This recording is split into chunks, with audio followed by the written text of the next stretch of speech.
I made it down here in Florida, you know, ever since, you know, last night sometime. Well, yesterday's evening sometime, you know. And I planned on vlogging because, you know, I was taking advice of one of my close friends now. Her name is Latoya Sharika 2.0. Let's talk. She can be found on YouTube, Facebook, TikTok. She's someone that's very candid about speaking about the things that she go through in life, and she just really wants to evolve into this person that she really wants to become in life, that's going to ultimately help her, you know, just be a great content creator. You know, just show you her daily life, and I think she's cool, and you know, she's right now, you know, she's in the beginning stages of nurturing her channel, and she's really gaining her knowledge and understanding of social media, and you know, she's doing well. But you guys need to check her out. Again, her name is Latoya Sharika. You probably can find her through my page, Latoya Sharika 2.0. Let's talk. But you know, today I just want y'all to know, you know what I'm saying, I enjoy my cooking, and you know, it's really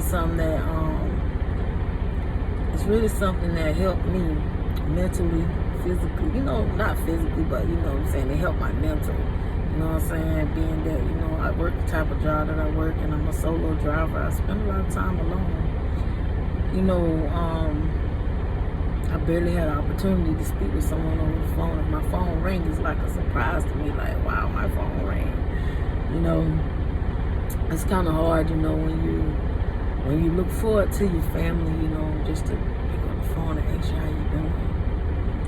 It's hurtful, you know, but everybody got their own life, and you know, you just have to take that into consideration.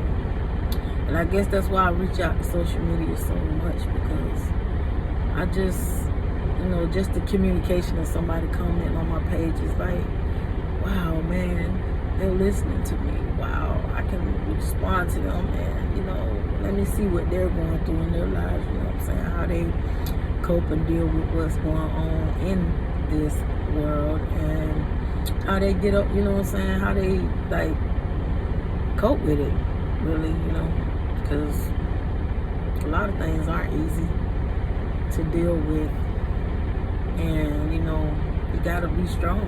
They tell me this, you gotta be strong.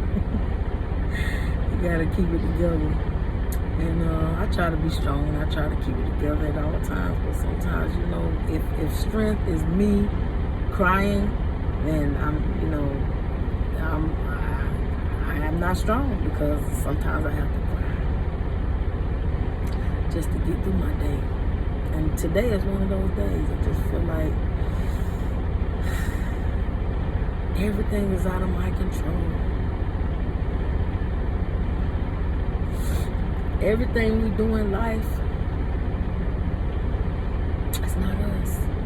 It's God controlling the situation. And once we release that type of, you know, it's really a punishment that we're doing, an injustice to ourselves when we think that we can control things that's going on around us, when God is in control at all times. And I pray to God, you know, and I make mistakes, y'all. You know, it seems like, you know, the more I feel like I'm closer to my goals. It seems like the more you know what I'm saying, the more it's like I feel like I'm being pushed away. You know, at one point, you know, doing social media, I started to face the reality of my life, and how much time that has passed, and all the things that I did in college and all that stuff that just I guess it was things that I had to go through, you know, irregardless to what anybody says, when you try things that your parents didn't raise you around, it's like, wow, man, you chose that, and your parents didn't even display that type of activity around you, and you did that. Yeah, me. I'm saying about my life. I don't know you, but if you're listening, I put myself through a lot of stuff, that my parents didn't even, I never saw my parents do.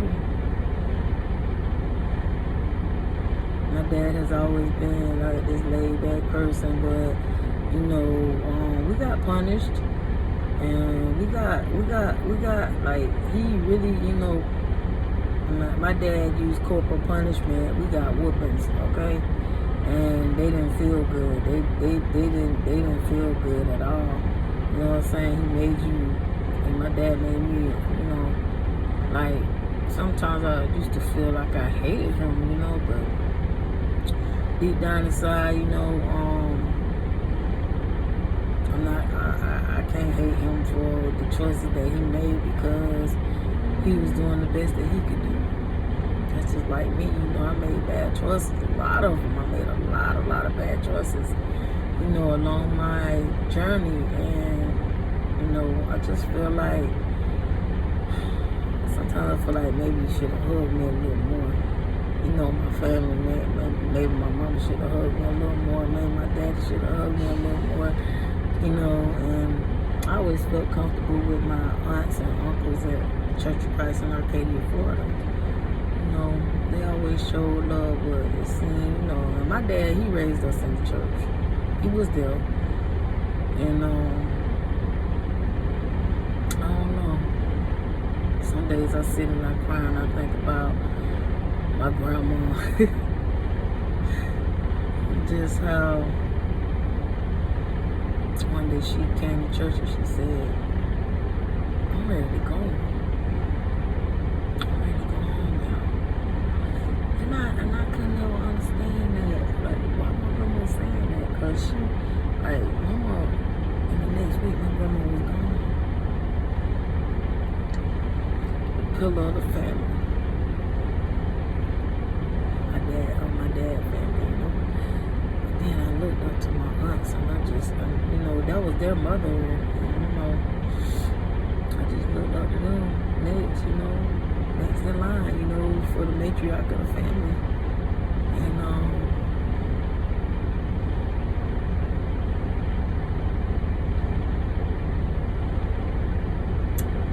all of them gone, except for one. Fortunately, she has dementia. She was a hairdresser. And from the research I've done on and listening to people, communicating, even having the opportunity to work in that field, it might be the perms that caused that, because several of my aunts had dementia in their last days. I don't know. But sometimes it's scary to me, because I think about the level of stress that I am under, and I don't want to lose my memory.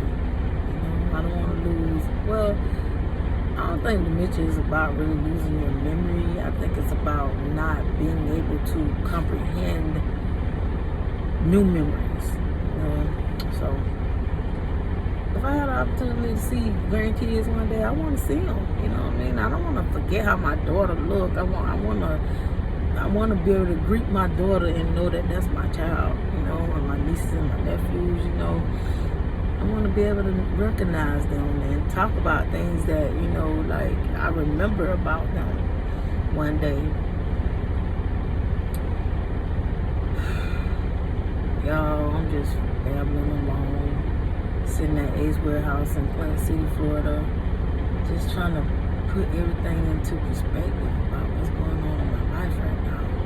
Not really feeling really happy about a lot of things right now.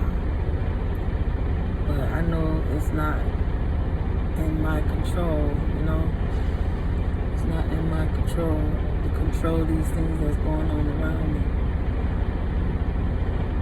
I'm to the point where I don't even care if people watching me or not, because, man, here's the truck driver over here to the right of me.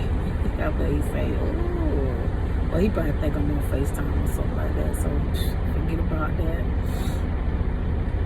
I'm just trying to appeal to you guys, you know what I'm saying, so I can get a line of communication going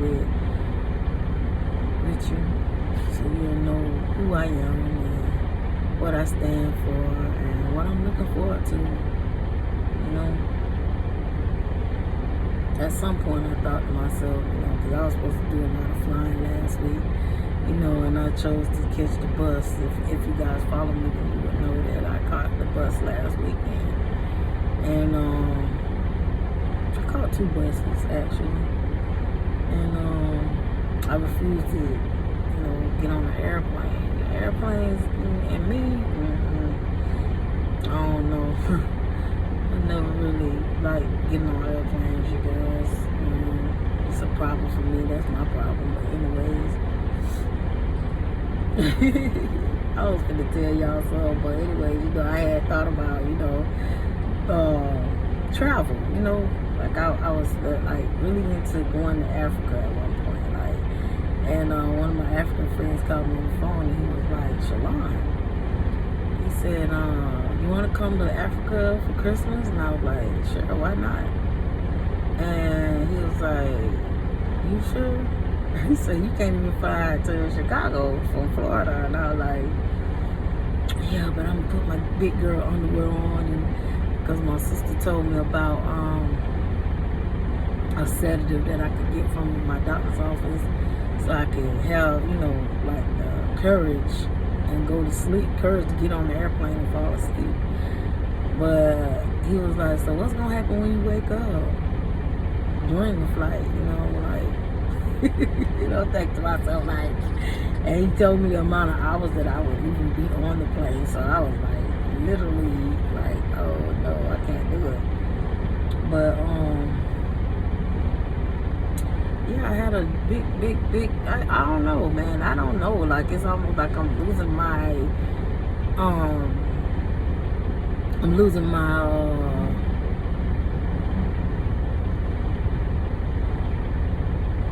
what term can I use? I'm not literally don't want to go to Africa anymore because I know that the trip is so long.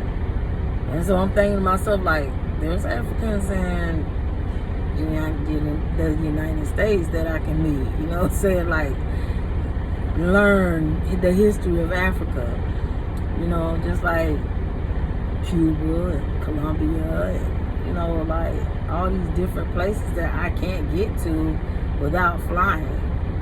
You know, I literally can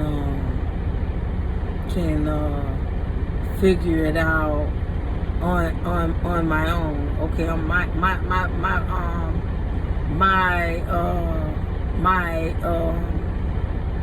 being interrupted. Did you happen to see any pink paperwork that I could get up in there and grab? No? I don't. They didn't tell me it was no paperwork, and literally, it would be on my right hand side. I had a pocket right there, nothing there. Not even up on the pallet? I ain't see, because the pallet's way up to the front. Alright, let me check it out. I'll check it out. Again, I don't work about these lazy worker that don't want to take care of his job, you see. That's why I was, you know what I'm saying, overwhelmed today, you know, with a lot of things. And to get to a shipper and they don't want to do their job, that's really disappointing. That's literally disappointing, but anyway. Oh shoot, they don't know what we done been through trying to get this load here. They need to be trying to treat us like we kings and queens, making these deliveries so they can get this material out to you guys. But instead you get some places and then they don't want to do nothing. They want the driver to do everything, and it's like, man, come on now. We've been through a lot trying to get this load here. And look at him, he looking all over him. Mind your own business now. Look at you. Your looking self. Y'all are kind of mad today. I'm kind of mad today, child. This what I call myself being. I don't know, my nerves been bad since yesterday when my daughter's car broke down. But literally, my nerves was getting bad even before that because, you know, when you can't maintain a simple conversation with your kids, that's kind of not a great thing, you know. When I try to try to make a great rapport with my daughter because I love her and I want the best for her, but I don't think she really understands that. And she's getting older now, and it seems to me that she would let some things go that she's going through in life because it ain't cool to be so upset about a lot of things, you know. Life is not meant to be lived in drowning in your sorrows, you know what I'm saying? I'm going through whatever I'm going through. It's hurting me. It hurt me, you know what I'm saying? It breaks my heart, you know, to think about the amount of pain that my mind is in. It's kind of break my spirit. And I wish that wouldn't be, but it's happening, you know. But I try to pray and talk to people and get a clear understanding. Nothing. The paperwork I need is, normally they got it like bunched up and just all together, and then the driver brings it to me, but it's in each individual pallet. Oh. So I'm just going to leave it alone, let my people pull it off for me. Okay. Thank you. Oh boy, Aggie. He's over aggravated self talking about his people and all this right here, like he owned his warehouse or something. God please. I'm finna kill him. I'm finna kill him, baby. Y'all don't even know what you know what I'm saying? I didn't write down everything, so I don't really literally have like a set thing to talk about, just all over the place about it. This little talk I done had with y'all, even though y'all ain't here with me, literally here with me right now.